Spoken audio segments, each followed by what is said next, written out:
You're listening to the Voicing Your Brand podcast, episode number 12.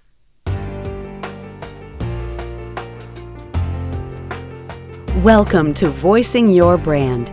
I'm your host, Tammy Romani, and as a voiceover talent for more than 30 years, I've been a voice for many brands.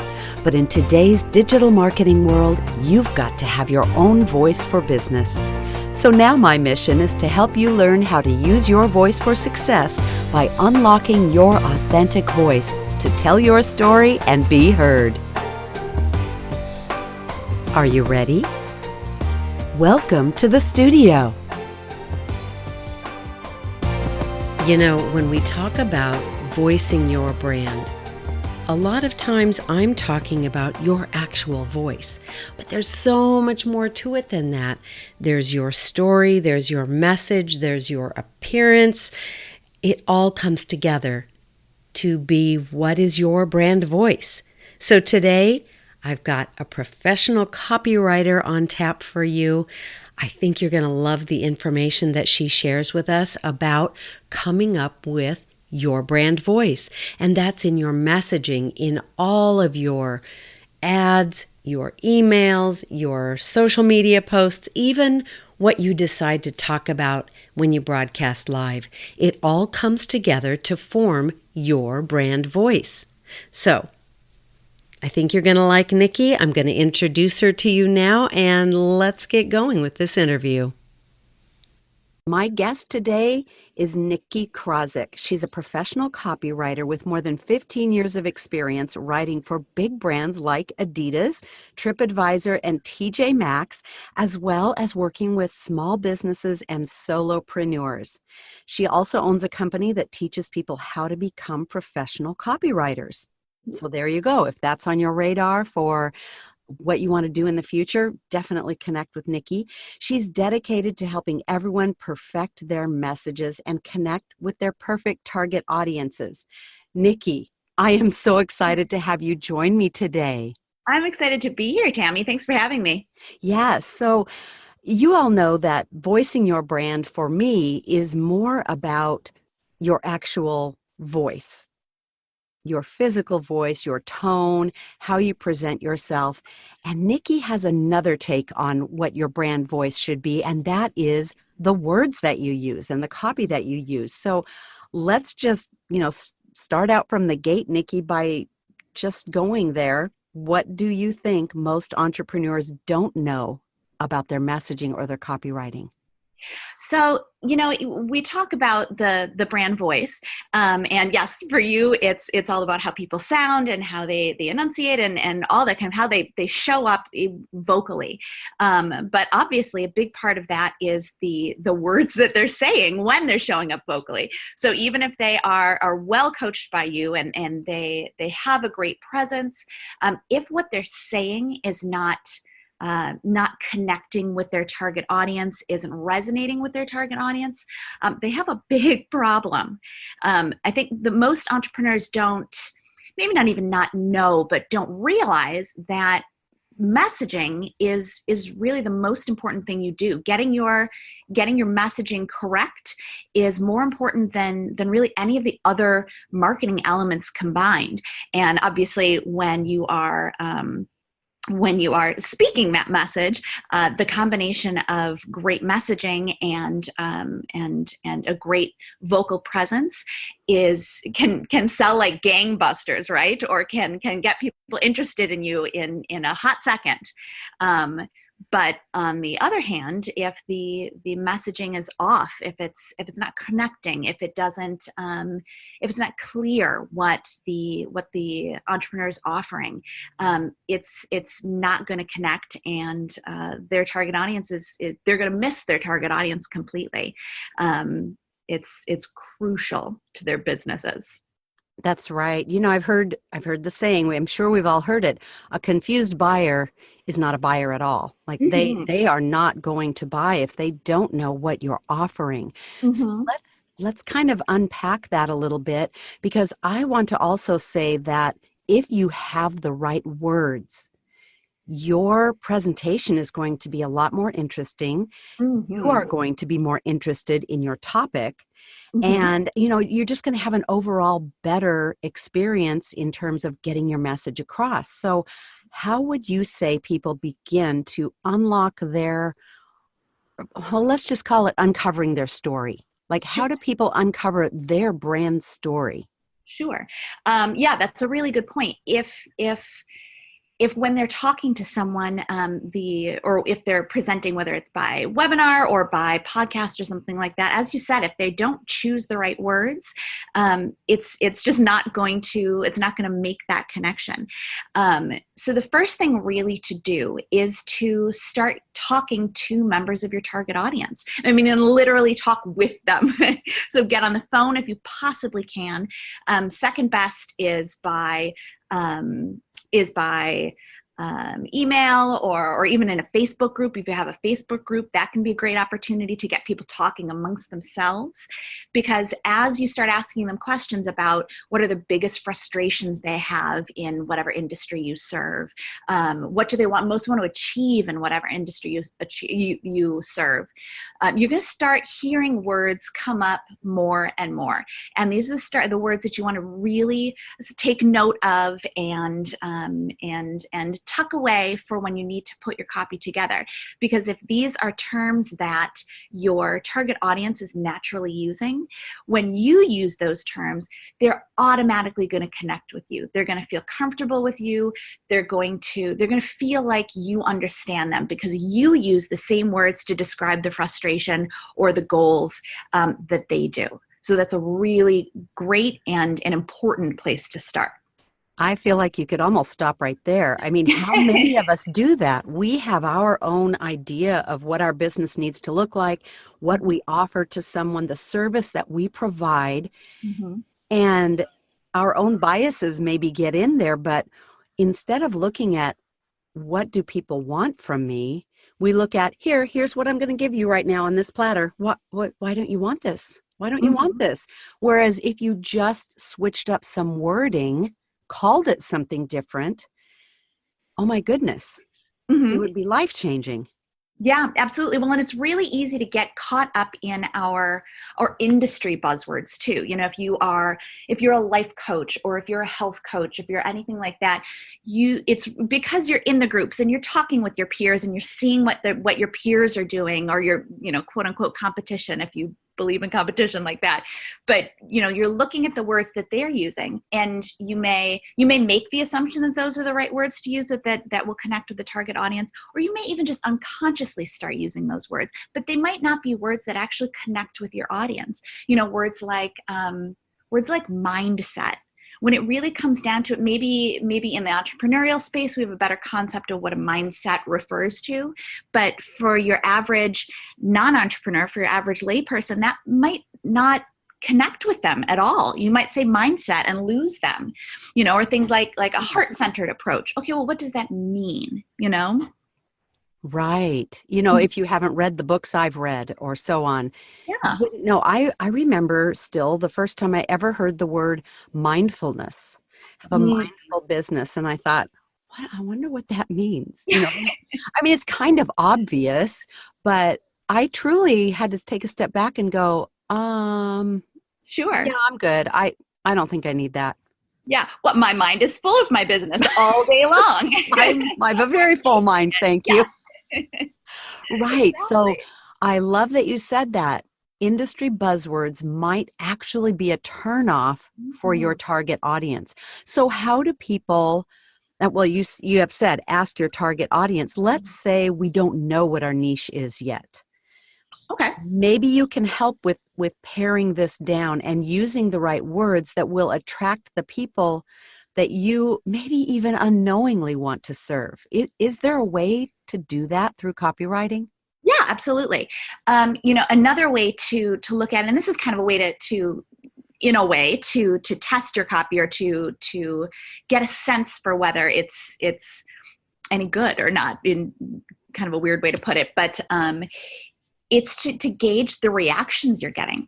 If you send out an email to your list and and you put in your PS, hey, hit reply if blah blah blah blah blah, or even without asking them to reply, if people are sending back an email saying, oh my gosh, thank you so much, this meant a lot to me, or if you post something on Facebook or on Instagram or something and it gets a big response, that should be a sign that some of the words you used are really resonating with people, that your messaging is starting to find that right audience. And once you get people that are interacting with you, even if it's something little on Instagram, I mean, obviously you have to watch out for the bots and that kind of thing. Mm-hmm. But if you get someone who seems to be a real person who's interacting with you and saying, oh, thanks for posting this, I love this, or something like that, reply right back to them and say thanks so much, and ask the questions you would have asked on the phone, or you would have asked of your Facebook group or your email followers. Say, hey,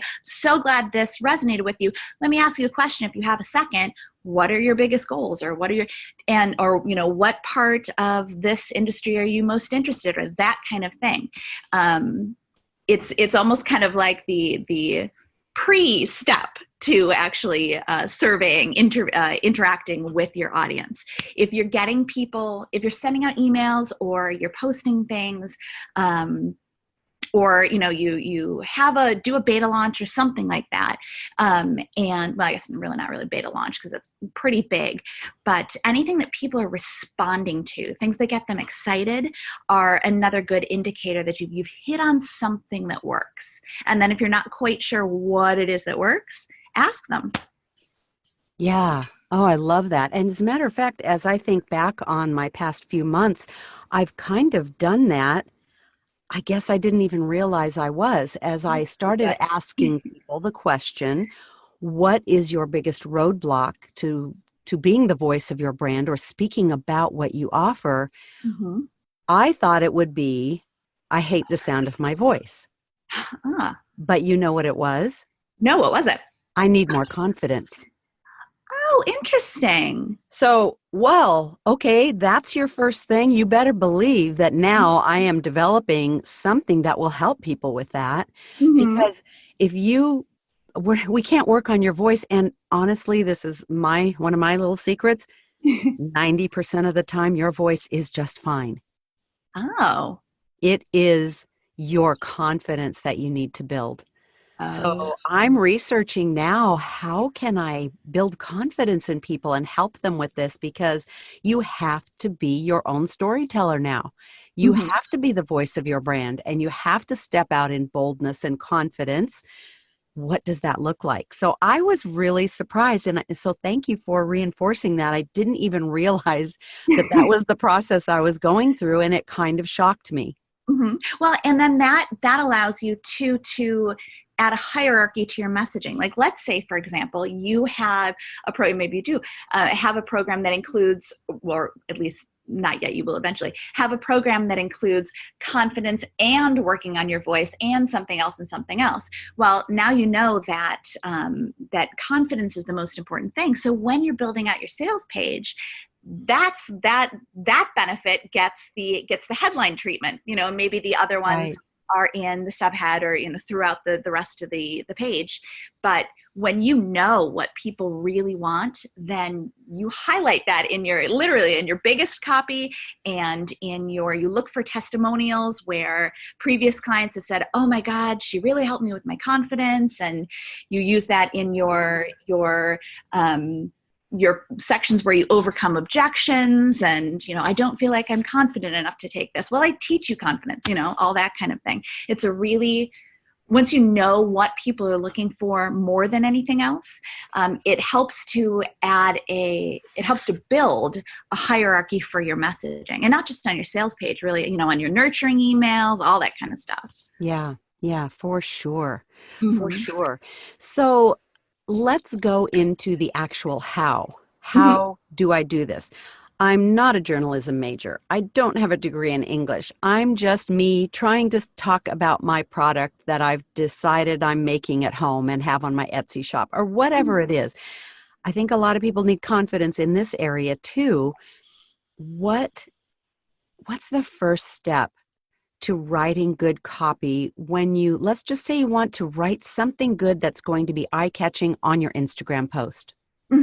So the first step, I would say, even before you start crafting your copy, and I should say too that if you don't have a journalism degree or if you don't have an English major, you're probably in a better space because copywriting is so different from journalism or from, you know, your typical English composition. It's so different than that. Often actually people who have that kind of a background get a little bit tripped up because they're used to writing in full sentences or in paragraphs, or, well, I can't use any contractions. I have to say it is instead of it's, or that kind of thing. And that can trip you up. So if you or your audience are thinking, oh, I don't have those kind of qualifications, good. You're in a good spot. You are ahead of some of the people. But the first place to start is really to figure out how you want to sound. For some people, it's very natural to sit down and write, and it sounds like them.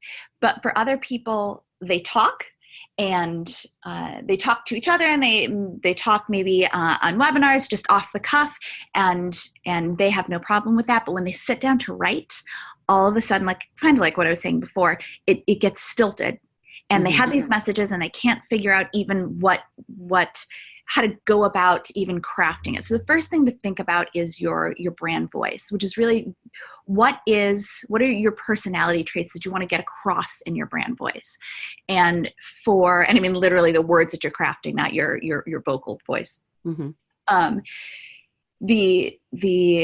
It's the attributes of the style that you're writing. And for some people, it will literally be their own attributes. Some people want to have a slightly different persona. Maybe they want to be a little bit more serious, or maybe they want to be a little bit more kind of funky or daring or something like that. But the best way to figure that out, if you ask me, and you did, so I'm going to tell you, best way is to have a conversation with a good friend or with someone who's close to you, but within your demographic, your target audience demographic. And you could have a conversation about anything, but even better, talking about what you do and why it's important, and record it. And then record it and listen back, and try to listen back as if you were somebody else, as if this were a stranger, and just describe what this person, being you, sounds like. Does this person sound friendly? Does this person sound straightforward? Does this person sound authoritative? Does this person sound just all of the characteristics that come across when you're speaking about your subject?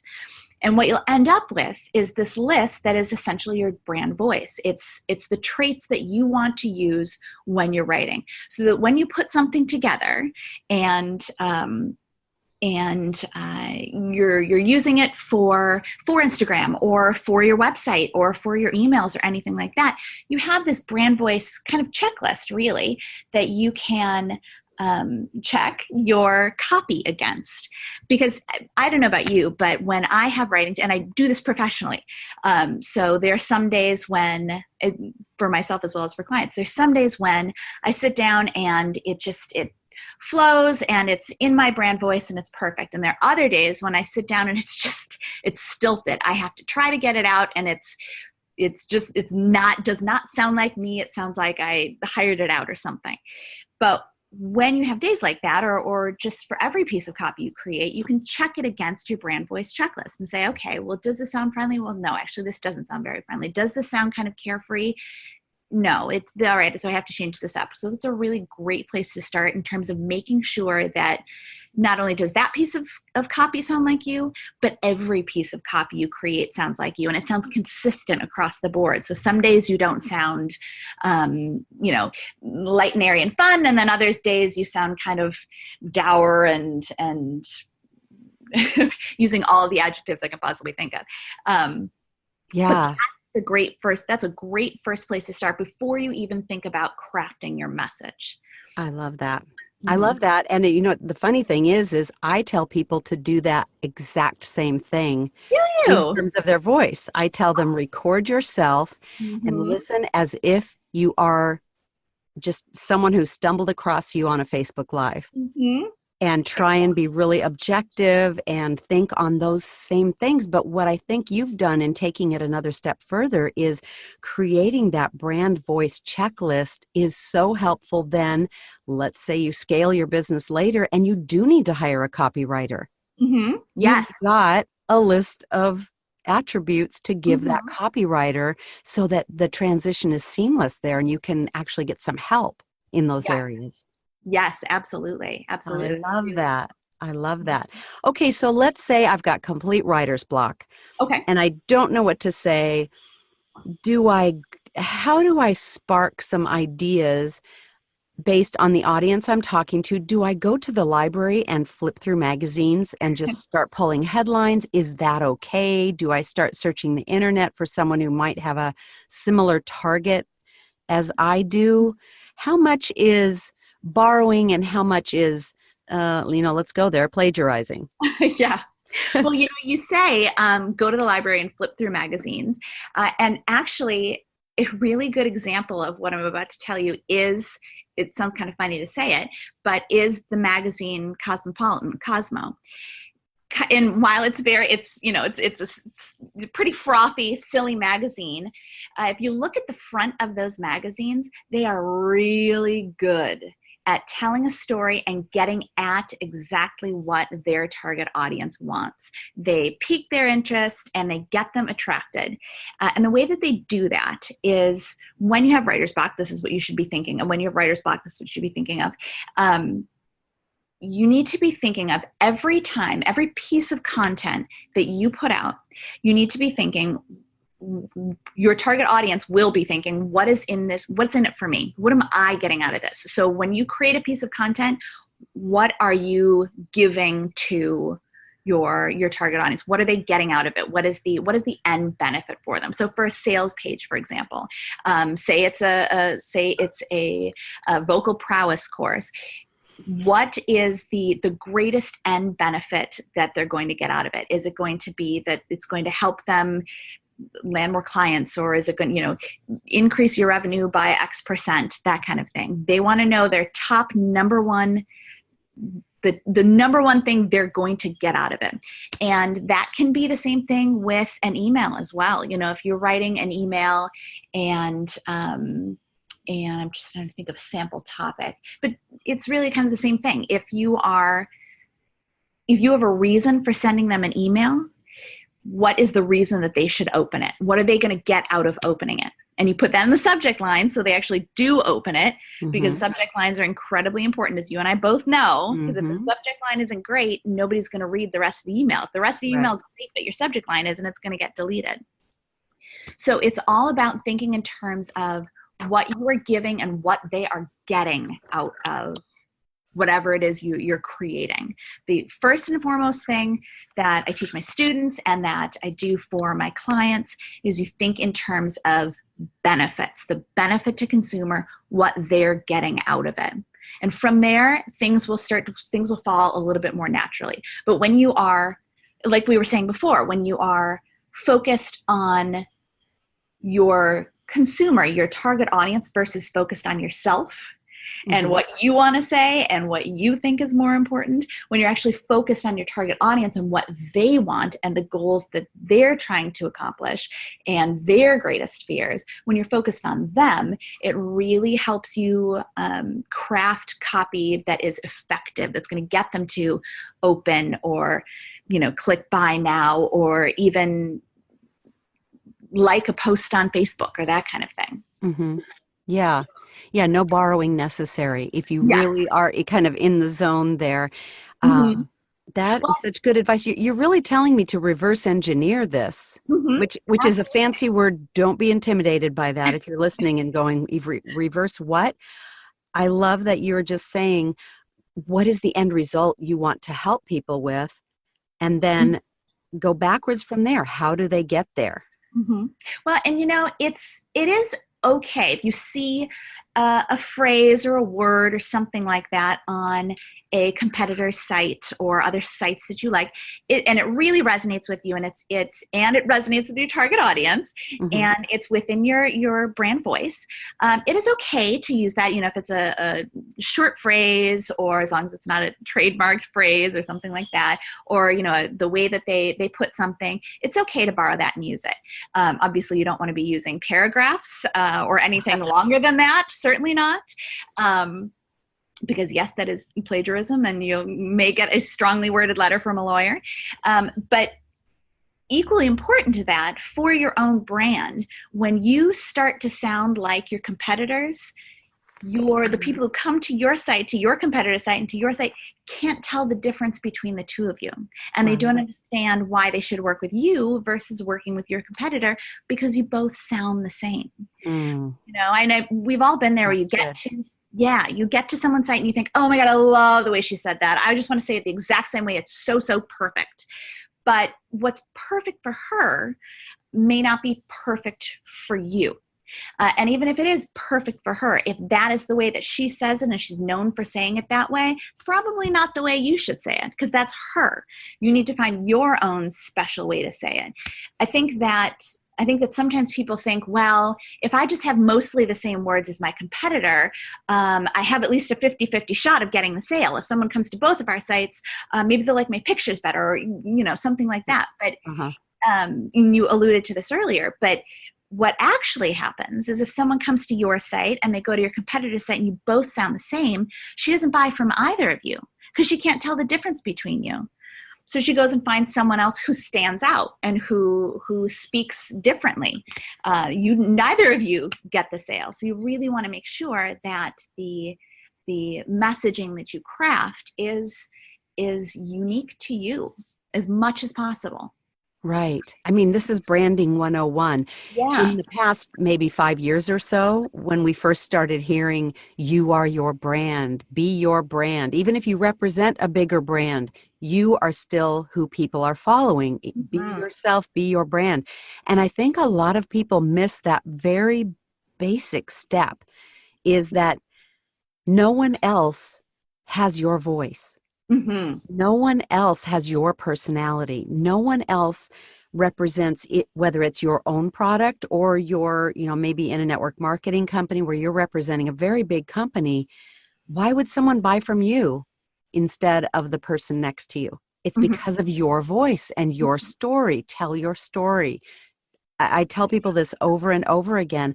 And I think that is the basics of what people need to understand is once you start doing this, you won't need to borrow from anybody else, because you will have your own voice for your business. And I mean, that's the key right there. That is the key to getting people to follow you over someone else who does the exact same thing. There's room for everybody. And that's the beauty of this.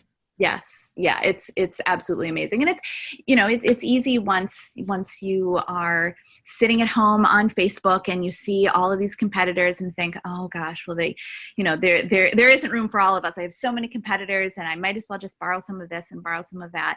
And you're right. It's really not true. There's plenty of room for everyone, no matter what field you're in.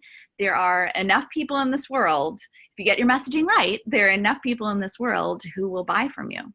That's right. And I feel like the most successful people I know periodically say things like, you know what, I don't follow my competition. I don't, because I want my own voice. I know there are people who do almost the same thing I do, but they don't do it the way I do. And I don't want to muddy the waters and wonder to myself, did I hear that from someone else, or is that my own words by following someone who does the same thing? And I think that's really smart. I think so too. Yeah, it's smart for a number of reasons. Number one, you're not getting intimidated by all the other people. But yeah, you're not being swayed by the phrases that these people use. And you can start using things accidentally. If you hear or you read one of your competitors say something often and you are putting something together, that stuff can sneak in there without you even realizing it. Yeah. Yeah, it really can. Yeah, I mean, let's give ourselves the best chance of really standing out by being ourselves. And and don't bring in all that other stuff. Plus, it's a time suck and you don't need that.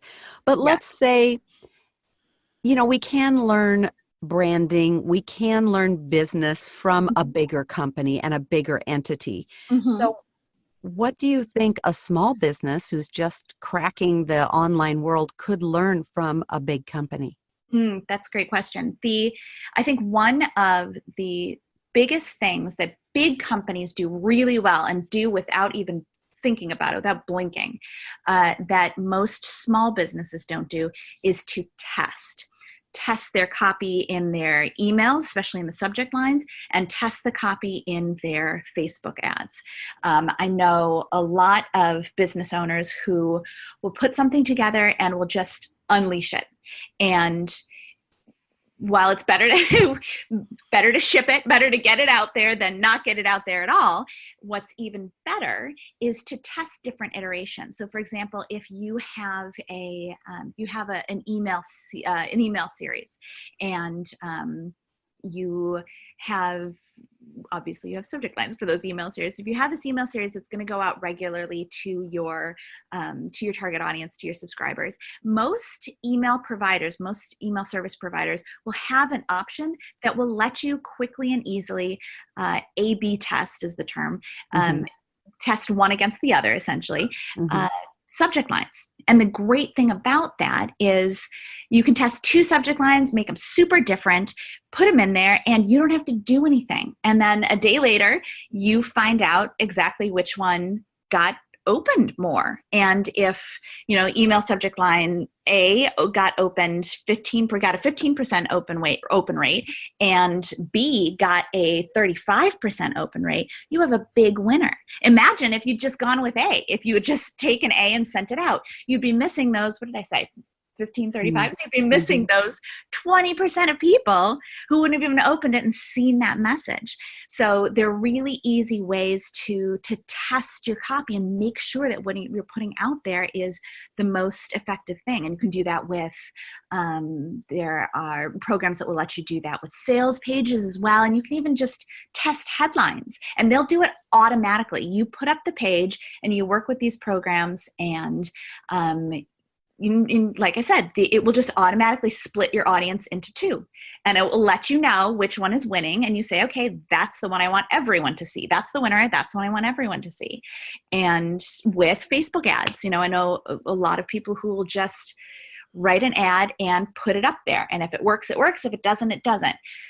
But a better way to do that is to test. You want to test, obviously, all elements of it, the headline, the copy of the ad, and the photo, if you're running a photo or video, whatever. But a better way to do this, just test that in pieces. So put up a Facebook ad that has the same headline and the same photo, but two ads, one has one set of copy and the other has another set of copy.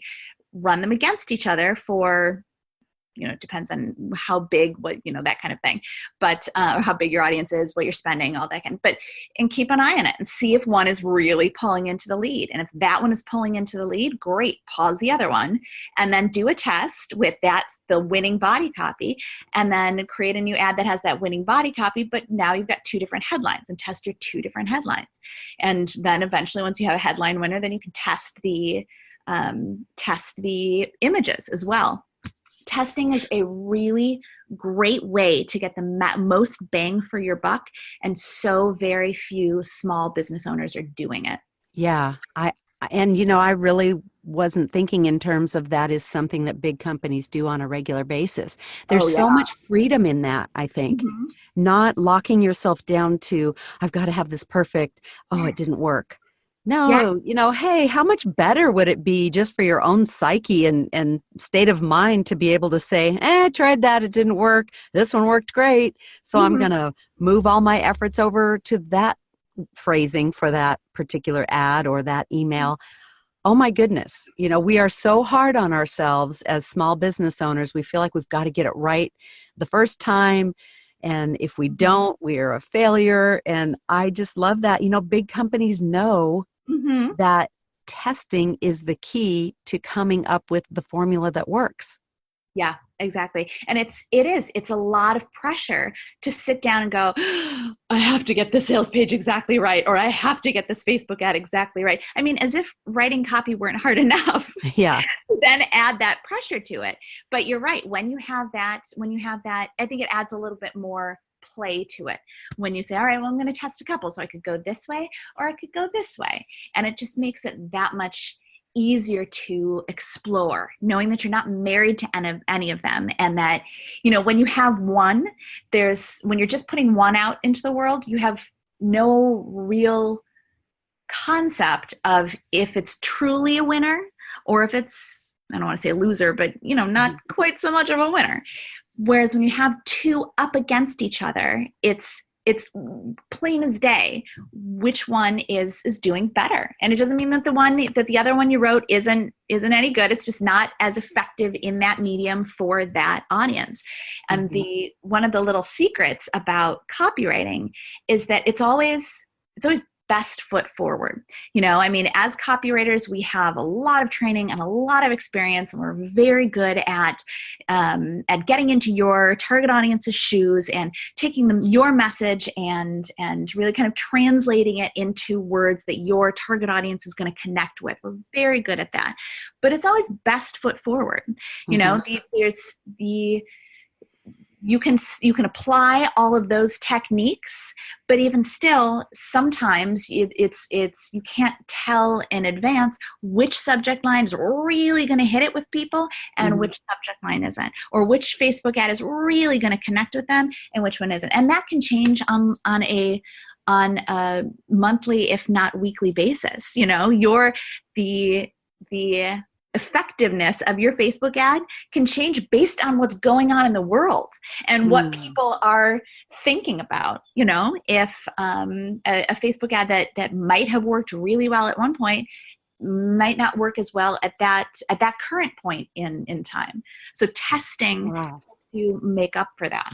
Yeah, that is such a good point. Such a good point. I think what I'm hearing from you is have fun with it and give yourself some freedom to experiment, right? Absolutely. I think too, one of the reasons that a lot of people do borrow copy is because it's kind of scary. And I certainly understand that when you sit down with a blank page and you go, oh my God, how am I going to convey all of the things that I have to convey? It is kind of scary, but if you think of it more in terms of what you are offering and how you're serving people, and a great way to kind of get yourself going is to think in terms of, okay, well, how would I write this as a letter to my best friend? I love that. Yeah.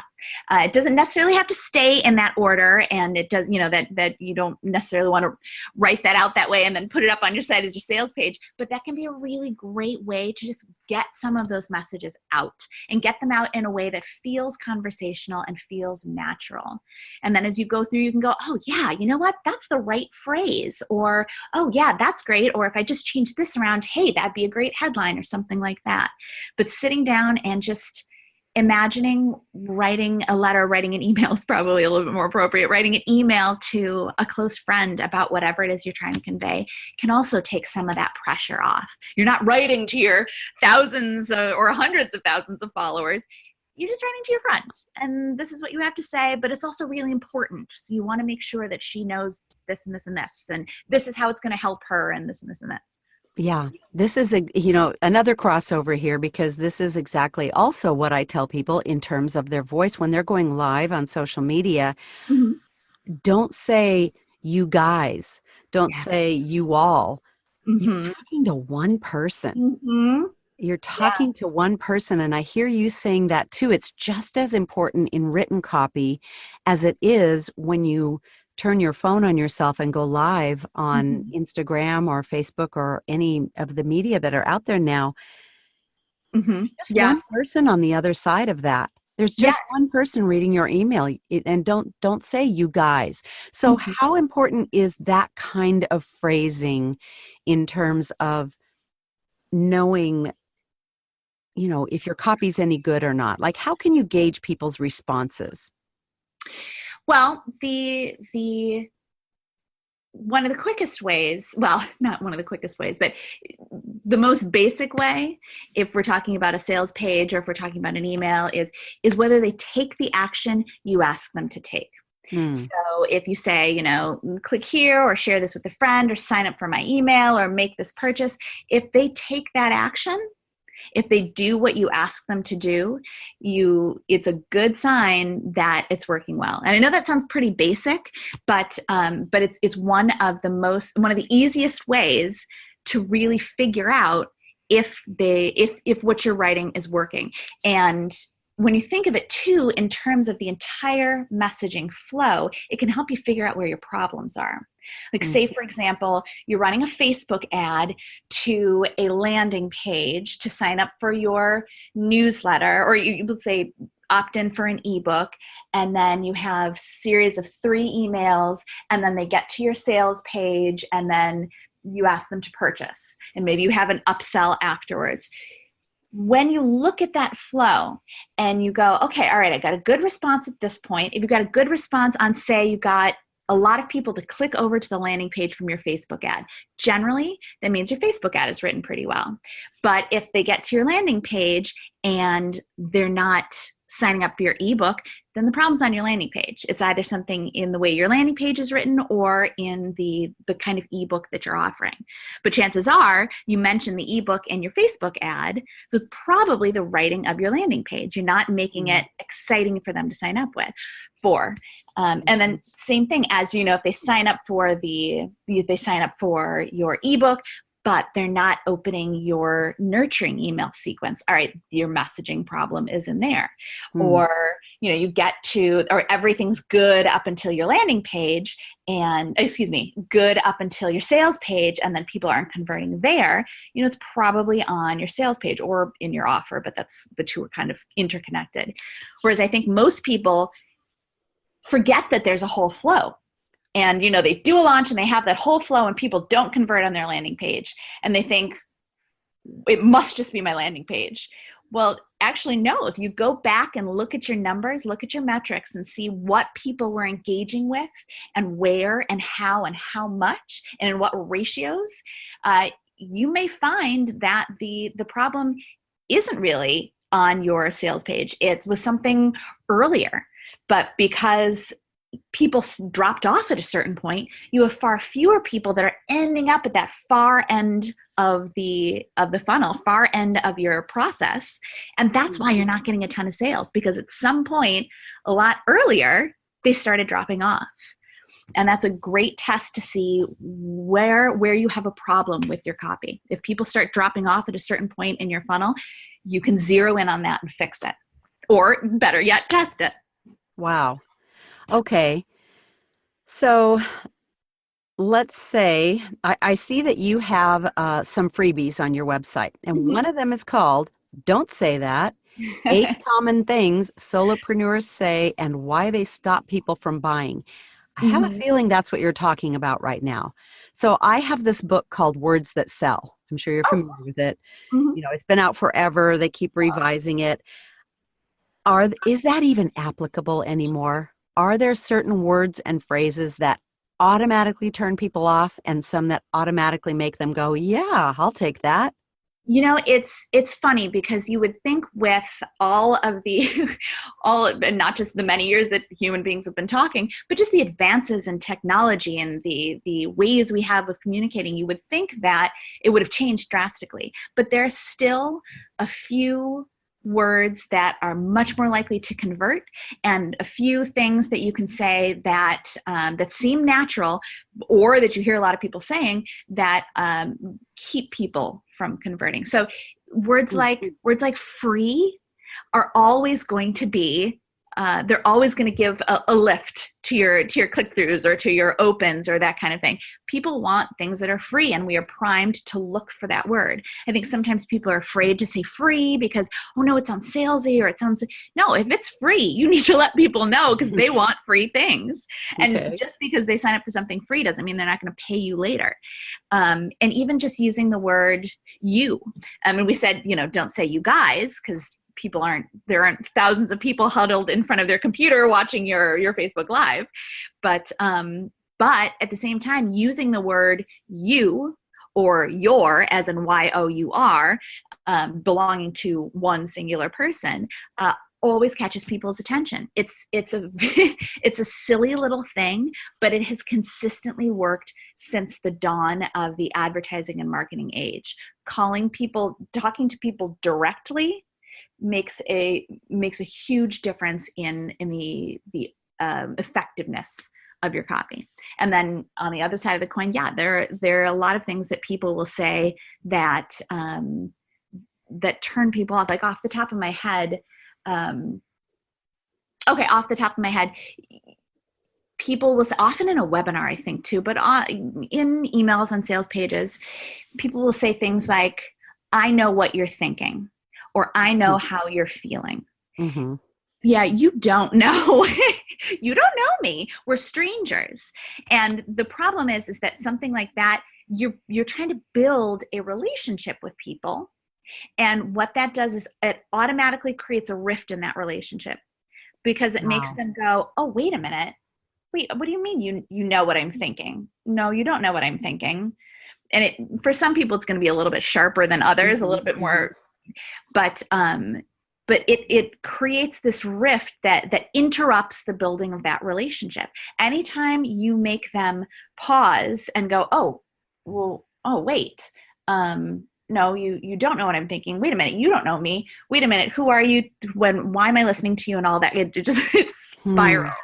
And the thing is that people say that because they want to connect with people. I know what you're thinking. I know how you're feeling. But the truth is that they don't. They're guessing at it. And that's a much better way to say it, or to convey their experience and say, hey, does this sound familiar? Has this ever happened to you? Or when I was in this scenario, here are the things that I struggled with, yada, yada, yada. Or let me tell you my story. Would it even be effective to say you may be thinking, or is that just as bad? No, that's absolutely fine, because it's not presupposing that you know someone. Absolutely. That's a great way around it. This is so helpful. This is awesome. So, all right, you are a professional copywriter. Mm-hmm. Let's say there's someone listening who just Googled how to become a professional copywriter, came up with this podcast, and wants to know, how do I do this as a job? Like, I love this. I think this would be fascinating. I don't have my own products. I don't really want to do that, but I think I would like to be a professional copywriter. Mm-hmm. What are the steps? How do you do that? It's a fun career, I have to say. I'm a big fan, clearly. Well, when people ask me, I say, I'm going to tell you, but bear with me, because it's going to sound simple. But the thing is that first you have to get training. Second, you have to get experience. And third, you have to get people to pay you for it, and pay you to do it. And the reason that most people fail when they're getting into copywriting, or really when they're changing careers, is because they skip step 1, the training, or they skip step 2, the experience, or they skip both of them. They don't know how to write copy yet, but they say, all right, you know what, I'm going to be a copywriter, so I'm going to call myself a copywriter, and I'm going to put up a website, and I'm going to start trying to get clients. Well, no, I mean, like any other industry, copywriting is a skilled trade. You have to know what you're doing.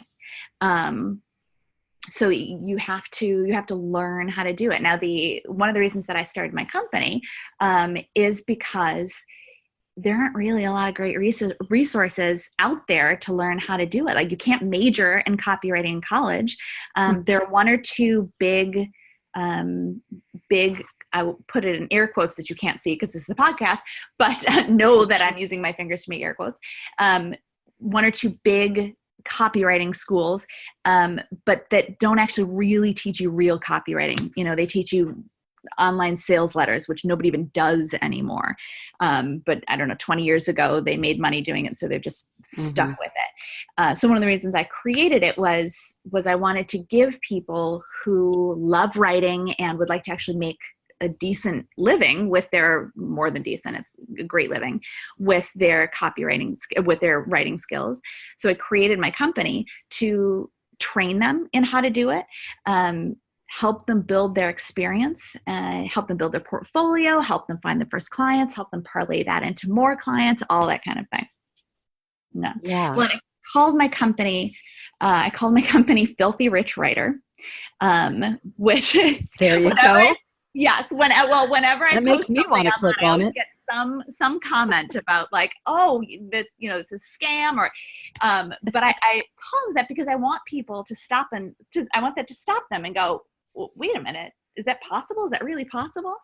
And for me, being, again, air quotes, filthy rich means having a job you love, being good at it, and being paid well to do it. I mean, that's what we're all hoping for, right? Yes. And for someone who loves writing, copywriting can absolutely be that avenue. Yeah, that sounds fun to me too. I love writing, but sometimes I don't like writing for myself. It's funny. I know there are others like me is out there. always hardest. Mm-hmm. Oh yeah. Oh yeah. Yeah. Oh yeah. I love all of the tips and information that you've given us today, Nicki. So how can people contact you if they want to know more about what you have to offer? The best place to find me is copyforsolopreneurs.com. And then really they have 3 options there. If they want to work with me, that's great. You can get in touch with me. They kind of don't have the second option because it's in development, but they'll have the opportunity to learn from me very soon. I'm putting together some courses, things like how to write Facebook ads, how to write webinars, how to write sales pages, all that kind of thing, geared for the entrepreneur, for the solopreneur. And then the third option is a brand new Facebook group, free Facebook group that I created that I built to connect my copywriting students with entrepreneurs who are looking for copy help. So my students are trained, but they're a little bit newer than I am, or more mid-range copywriters are. So they're a little bit newer, and they're skilled, but they're not charging yet at those pro level prices. And so the group will have my copywriting students, and then really any entrepreneurs who have copy needs are welcome to join and just post their requests or post their needs or questions or anything like that. And I really kind of created it as an opportunity to help my students find possible clients. No guarantees on either side, but find possible clients, and also give entrepreneurs an opportunity to work with people who are skilled copywriters but aren't yet at that like master or pro level pricing. It's a completely free group, and my company doesn't take any cuts or commissions or anything like that. It's really just to connect those 2 groups. So if there is anyone who's listening, you can go to Copy for Solopreneurs and click on the work with my students a link, and that'll give you some information about the group and let you go over and join the group. And again, it's a free group. We're just getting it started at the beginning of this month, so it's a little bit quiet at the moment, but everyone is welcome to come and join. That sounds great. That sounds great. I love those resources, and I will make sure that there is a clickable link in the show notes of this show so that you can just go there, click on it, and be sent straight to Nicki's website and her Facebook group and all those good things that she mentioned. She has some freebies on her website too that I think you'll be interested in. Let me just say what those 2 titles are. These are the offers you'll see when you click on her website. What to say when 22 pre-written replies for difficult, annoying, or just plain tricky interactions. And then the one that we mentioned before, don't say that, 8 common things solopreneurs say and why they stop people from buying. Both of those great resources and worth signing up for Nicki's email list so that you can get more valuable information from her. And let me just say that sometimes just getting on someone's email list sparks an idea in you. Not that you are copying, but just seeing how other people are doing things. That's how we learn as humans, is we interact, we learn. And I love that you took the time to be with us today, Nicki, to share your knowledge and your expertise about really finding the best way to craft your message to get to be heard, really, on social media these days. So thank you so much, Nicki. Thank you, Tammy. This was so much fun. Oh my goodness. I really feel like I could listen to that interview about 5 or 6 more times and gain something new and valuable from it each and every time. I'm sure you feel the same way. So, hey, listen again and again until you really feel like you've taken on the information that you need to write a better story for your brand. It's so important. I can't even tell you. So, listen. Connect with Nicki on her website, copyforsolopreneurs.com. I'm going to link up to her website in the show notes. And while I have you here, I want to let you know that I'm here to help you as well. I have something new coming out. I'm actually relaunching. This will be cycle 2 of what used to be called the 7-Day Vocal Makeover. I'm relaunching it though, and it's going to be new and improved. And it's called A Confident Voice. Now listen, if you feel like you need some confidence in your voice, like if your voice is the thing that's holding you back from sharing your message to the world, I want to help you remove that roadblock. You've got a passion. You've got either a ministry to pursue, a passion to pursue, a calling to pursue. Something is going on with you, and you are telling yourself, no one's going to like my voice. Or you're telling yourself, I don't sound like I have any authority. Or you're telling yourself, no one will believe me. That's not true, and I want to help you past that roadblock. So go right now to aconfidentvoice.com, and sign up for the wait list. We will be launching in just a few weeks, and there will be a group coaching option if you feel like you need more help and more work directly with me every week. And I'm just really excited about being able to provide this to you in the weeks ahead so that you can just launch into the rest of 2019 ready to kick that roadblock to the curb, to know that you have the confidence in your voice that you need to unlock your story and be heard. Okay? I want to help you be heard. So go to aconfidentvoice.com and connect with me. I'm Tammy Romani on all social media. If you wouldn't mind giving me a 5-star review on this podcast, that would be so helpful. And also give me a review and send me a message on any of the social media outlets that you find me on. Send me a DM and let me know what topics you would like me to cover here on this podcast.